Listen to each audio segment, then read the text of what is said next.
The journey started 27 years ago when I was appointed as a lecturer in one of the prestigious educational institutions to teach class 11th, 12th, and the droppers. Droppers means those who could not get into competitive exams and they take a 1-year gap as a physics lecturer. I was happy because got a job, but simultaneously I was terrified because of 3 main reasons. First, because of my communication skills, because to be a good teacher, you should be a very good communicator. So I was not good communicator at that time. Second, because of the knowledge.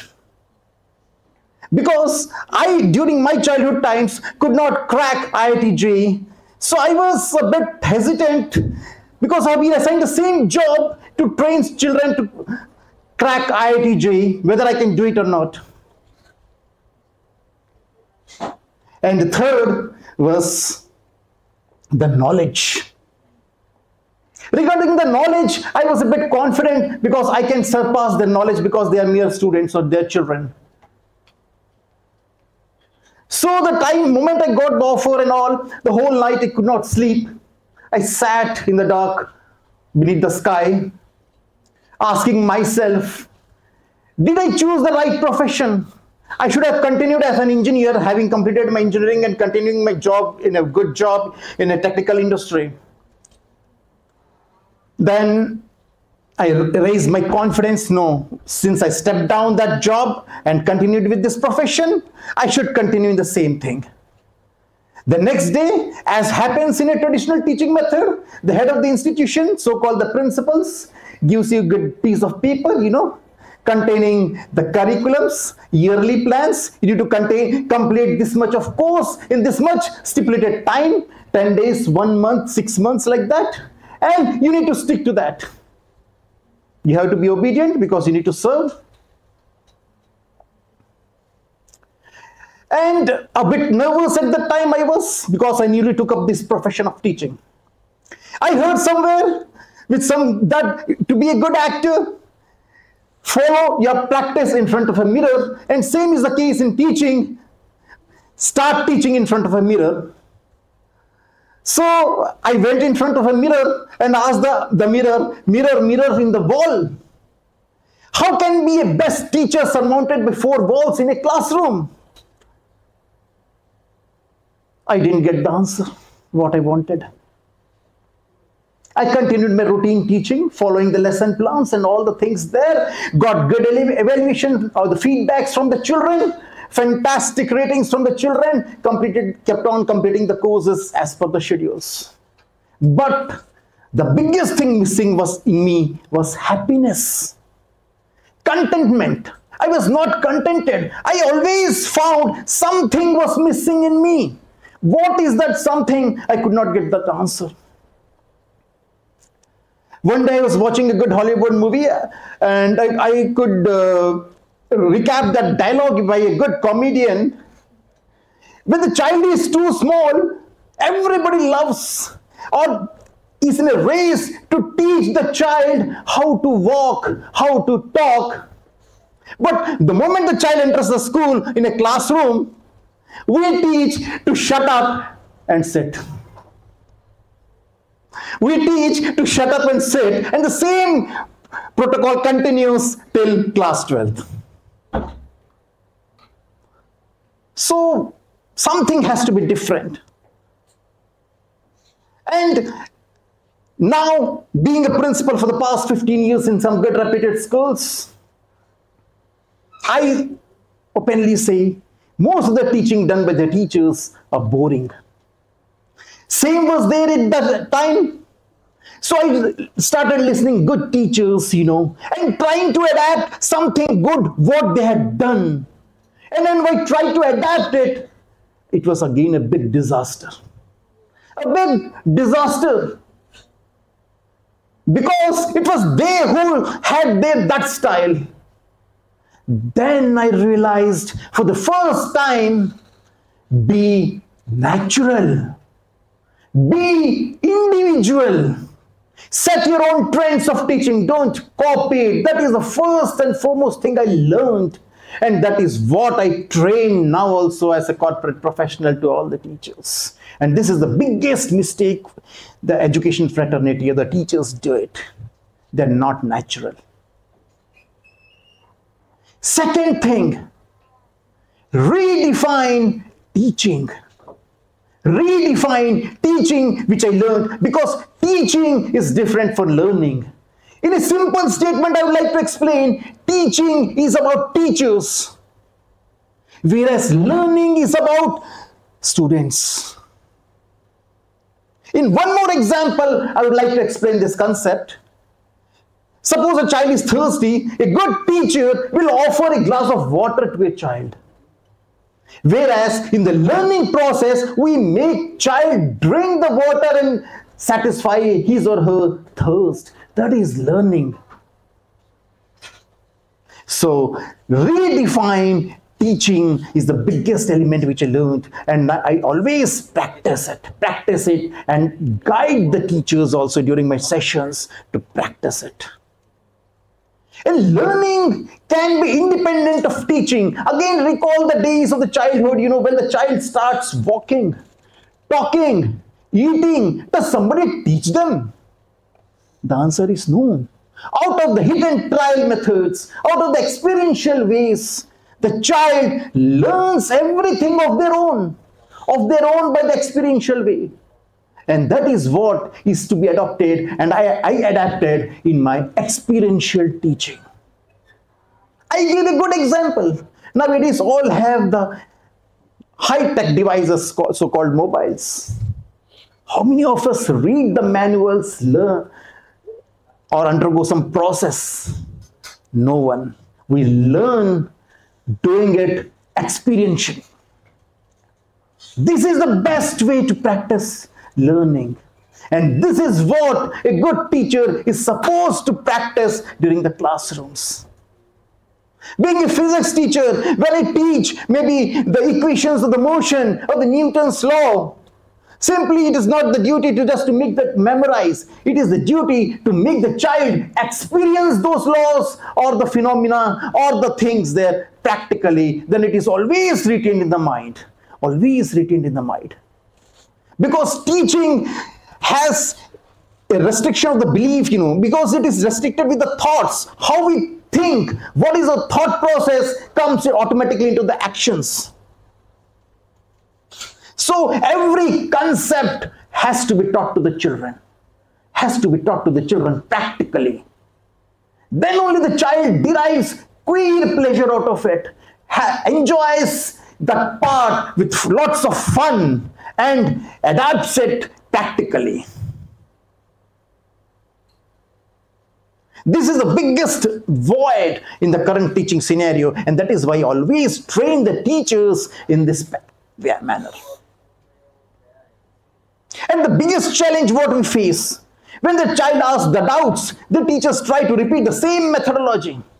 They don't have a different ways or alternative way to explain and try to push up, this is the thing, this is the thing, this is the thing, as it is. I openly say to my kids, if the teacher is repeatedly doing the same things, better go far from the teacher and search a Google. Because there is no innovation. The innovation is missing. The practical ways are missing.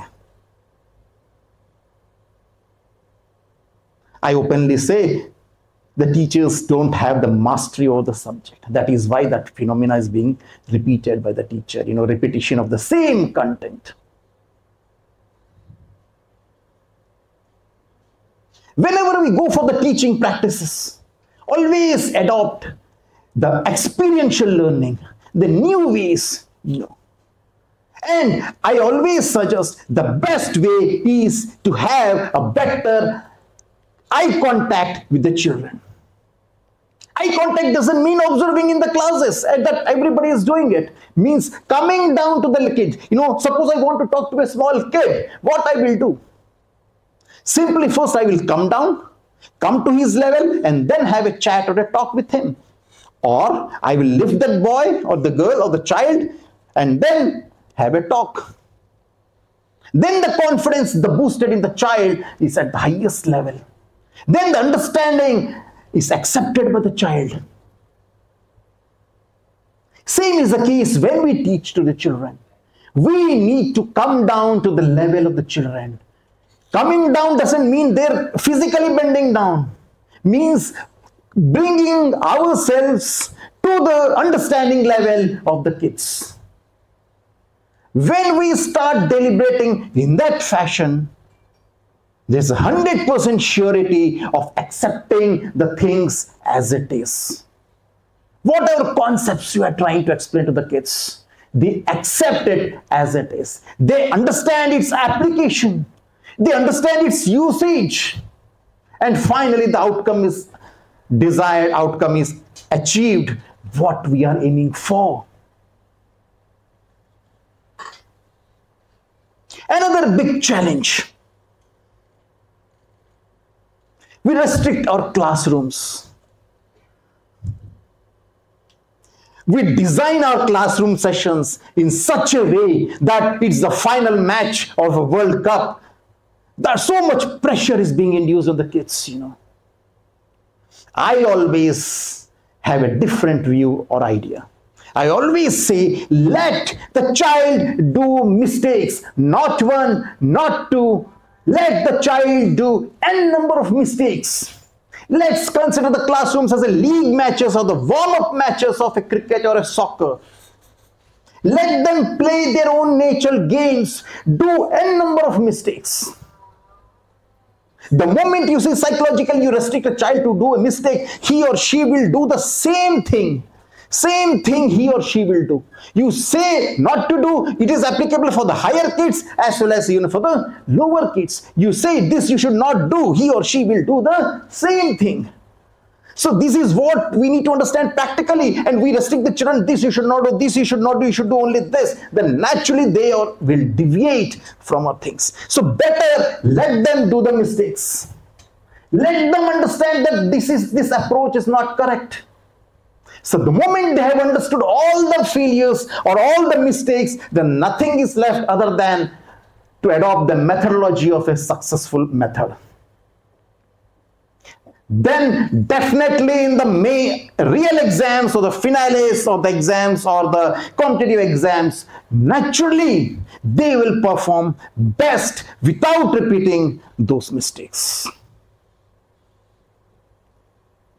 Teaching again has a big challenge. It is restricted to the thought process, our own beliefs, because there we focus on our preparation, our timing as per the timetable, our methodology, our ways of preparing the question papers, and we consider that itself is the job. Whereas learning, what I spelled right now in the beginning, is about the children. That never comes in the list of the teaching. And the most important factor, with that I would like to conclude, we as teachers always try to drive the bus in which the children are. And we feel that they are safe because we are drivers, we are driving, we will make them reach the destination. Okay, in the initial moments, the child will be comfortable, but in the long run moments, he will enjoy the drive rather than his mission. He will get distracted and ultimately maybe he will fall asleep. And we cannot focus on the children because we need to focus on the roads. So rather than driving the bus or making the children sit in that bus, allow them to ride bicycles or bikes, then definitely he or she will not fall asleep because he will fall down. He or she, and they know how to drive. They will learn. They can stop at any point. They can take up any path leading to their destination, because there is not only a single path for any destination or goal what a child has aimed. There can be n number of paths, n number of ways, n number of methods, and by driving his or herself bike, he or she can easily achieve it. And then most important is a better communication will be there between the teacher and the student. Because at every point, if there is a mistake performed by a child, naturally he or she will ask us. Because they have taken that ownership of that bike, you know. I give one small example. Like once I was trying to explain kids Ohm's law in class 10th. The children were doing experiments. The child could not get that result, the graph as obtained in the results. I asked the kid, what should be done? The child said, maybe I didn't connect the wires properly. They connected it. Again the result didn't came. Again I asked, what should be done? They said, maybe it was not connected with the instruments, maybe galvanometer, ammeters. Again it was not coming. Again I asked, what should be done? They said, maybe the circuit was not closed. And finally they got it. And they thanked me. I asked myself what I had done, other than simply asking one question, what should be done? This is how the child starts thinking, you know. And by this way, I have performed the things with not one or two, with thousands of the kids. And that is how the child learns, because they now understand the areas of the mistakes. They have their own checkpoints, and then they finally achieve the result. And the next time when they do it, they will be effective. Effective means it will be performed in a single stroke without any mistakes.